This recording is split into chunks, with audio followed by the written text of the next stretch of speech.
Hello மக்களே, இது last வீடியோட கண்டினியூஷன் தான். பொதுவாக சடோன் ஆனால் 9 மணிக்கு போச்சுன்னா 2, 5, 6 அந்த டயத்துக்கு வந்துடும். ஆனால் நம்ம ஊரில் வந்து 9 மணிக்கு போனால் கரண்ட் வந்து மறுநாள் சண்டே வந்து 9 மணிக்கு தான் வந்துச்சு. இது ஏன்னா நம்ம ஊர் கிராமனால மழை காற்று அதை அடித்தனால லைன் ஓசனால பவர் கட்டே ஆகலை. அன்றைக்கி ரொம்ப இதாகிருச்சு. அதாவது சொந்தக்காரங்களுக்கு ஒன்று சொல்லிக்கிறேன். ஏன்னா இப்போ நான் யூடியூப் ஸ்டார்ட் பண்ணியிருக்கனால இது மட்டன் தட்டி பேசுகிறதா இல்லை கிண்டல் பண்ணி பேசுகிறீங்கன்னு எனக்கு தெரியலை.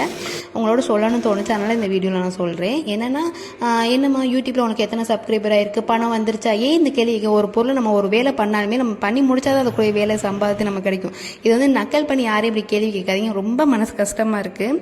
அன்றைக்கி ஆடி 18 எல்லா வீட்டிலும் நல்லபடியாக சாமி கும்பிட்டு முடிஞ்சு நினச்சிருக்கேன். நானுமே நல்லபடியாக வீட்டிலேருந்து சாமி கும்பிட்டு முடிச்சேன்.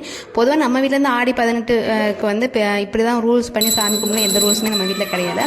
அன்றைக்கி என்ன பொருள் வாங்குறோமோ பெருகிட்டே போகும் சொல்லுவாங்க. அது மாதிரி தான் வீட்டில் வந்து உப்பு மஞ்சள் வாங்கி நெய்வேத்தியமாக பருப்பு சாதம் வச்சு பூஜை பண்ணி முடிச்சது. சண்டேனால நிம்மதியாக சாமி கும்பிட்டு முடிச்சாச்சு. நெக்ஸ்ட் ஒரு வீடியோவில் பார்க்கலாம். பாய்.